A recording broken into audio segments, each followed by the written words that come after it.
fête de la musique. Elle va nous donner l'occasion toute la semaine de découvrir avec vous une belle série consacrée à des instruments typiques de nos régions. Il y en a encore beaucoup. On va commencer en Corse avec la cetera. C'est un instrument traditionnel, vous le voyez, à 16 cordes et c'est très beau. Entre Foggia et Pimia, nos correspondants Patrice Roubaud et Philippe Pelletier.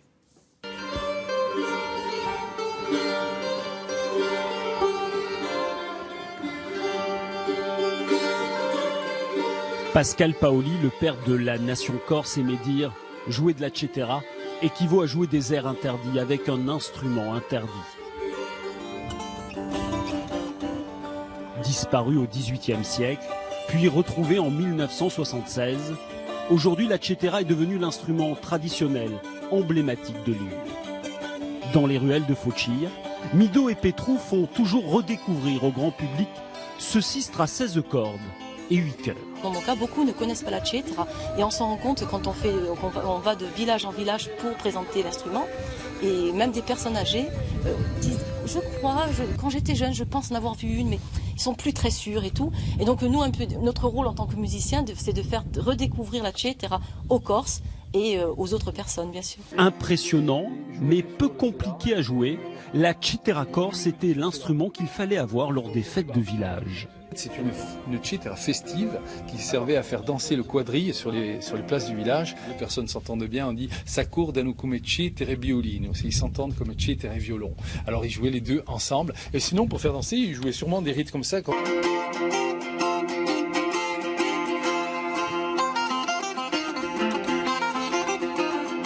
Transmettre et fabriquer sont devenus des priorités. Direction La Balagne et le village de Pigne.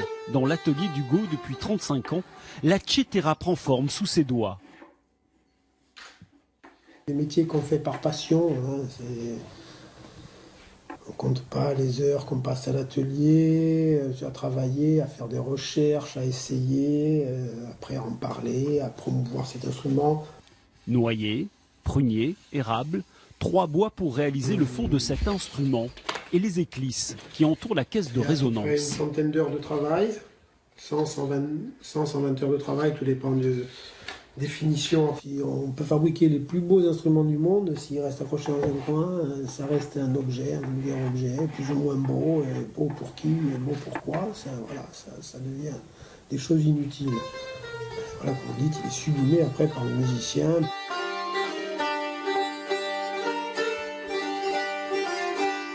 Dans la pièce attenante à son atelier, le luthier se transforme en artiste et en professeur.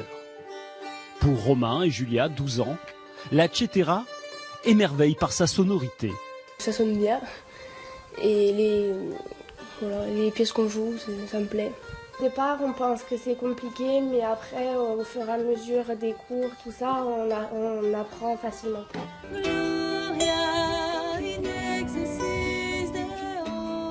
Un manche sculpté, des doigts agiles qui courent le long des cordes, des airs orientaux, médiévaux et modernes.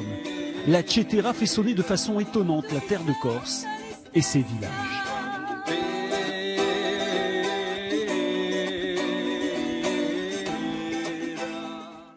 Je vous avais dit que c'était très beau, c'était magnifique. Quelques instruments traditionnels comme la cetera jusqu'au vendredi, c'est notre manière.